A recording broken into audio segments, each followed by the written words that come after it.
Good morning student. आज हम योग्य चुनाव इस कहानी का अगला भाग देखेंगे।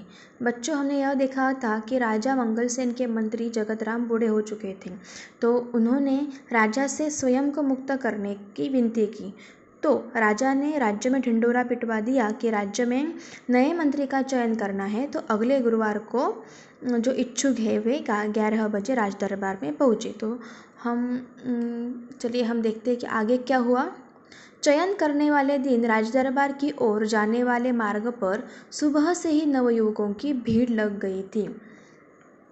चयन करने वाले दिन यानी चुनाव करने वाले दिन राजदरबार की ओर जाने वाले मार्ग पर नवयुवकों की भीड़ हो गई थी।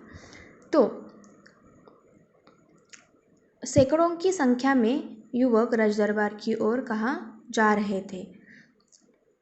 इसी रास्ते पर एक तरफ एक वृद्ध हताश सा बैठा था।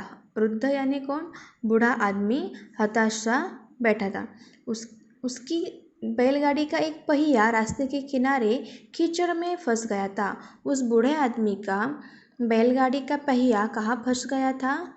कीचड़ में। कीचड़ यानी क्या? कीचड़ यानी चिपकने वाली गीली मिट्टी, चिखल। तो पहिया यानी चाक, वो कीचड़ में फंस गया था। तो वृद्ध ने कई बार पहिया कीचड़ से निकालने की कोशिश की, पर वह असफल रहा। उस वृद्ध ने वो पहिया कीचड़ से निकालने की कोशिश यानी प्रयास किया, लेकिन वह असफल रहा। वह पहिया कीचड़ से नहीं निकाल पाया। मंत्री पद के अनेक उम्मीदवारों ने राजदरबार जाते समय यह दृश्य देखा था। जो लोग राजदरबार जा रहे थे कई लोगों ने यह दृश्य देखा कि उसका पहिया कीचड़ में सना हुआ है। तो किसी ने युद्ध की सहायता नहीं की। किसी ने भी युद्ध की सहायता नहीं की। सहायता यानी क्या? प्रयत्न। सहायता यानी मदद। किसी ने उसकी मदद नहीं की। तो देखते आगे।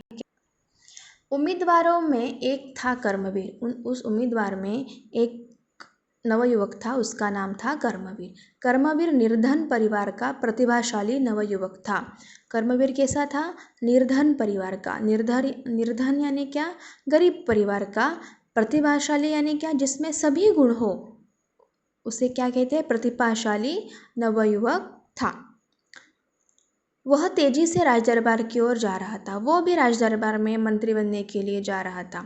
उसी समय बैलगाड़ी वाला वृद्ध एक बार फिर पहिया कीचड़ से बाहर खींचने का प्रयास कर रहा था। जब वो राजदरबार जा रहा था, तब वह वृद्ध बैलगाड़ी का पहिया कीचड़ से निकालने का प्रयास यानी क्या? प्रयत्न कर रहा था। यह दृश्य देखकर राजदरबार पहुंचने की चिंता न करते हुए कर्मवीर सीधे कीचड़ में उतरा। कर्मवीर ने वो देखा और वो कीचड़ में उतरा और पहिया निकालने का उसने प्रयास किया। तो जोर लगाकर उसने बैलगाड़ी का पहिया कीचड़ से बाहर निकाला। ताकत लगाकर उसने बैलगाड़ी का चाक यानी पहिया कीचड़ से बाहर निकाला। वृद्ध ने उसे ढेरों आशीर्वाद दिए। वृद्ध ने क्या दिए? उसे ढेरों आशीर्वाद दिए और उसे इनाम में कुछ रुपए देने चाहे। उसने उसकी मदद की, उसकी सहायता की। तो उस वृद्ध ने उस कर्मवीर को कुछ इनाम के रूप में कुछ रुपए देने चाहे, पर कर्मवीर ने विनम्रता से मना कर दिया। कर्मवीर ने क्या किया? विनम्रतापूर्वक यानी क्या? नम्रतापूर्वक उस पैसे लेने से उसने इनकार किया।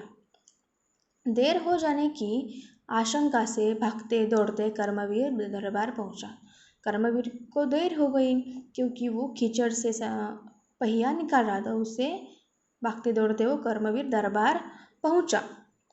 वह हाँफ रहा था। हाँफना यानी क्या? सांस फूलना। दौड़ते दौड़ते वो राजदरबार में गया, इसलिए वो हाँफ रहा था। उसके कपड़े कीचड़ से सने हुए थे। कीचड़ सने हुए यानी कि कीचड़ लगे हुए थे। कीचड़ लगा हुआ था उसके कपड़ों को। अगला भाग हम कल देखते हैं।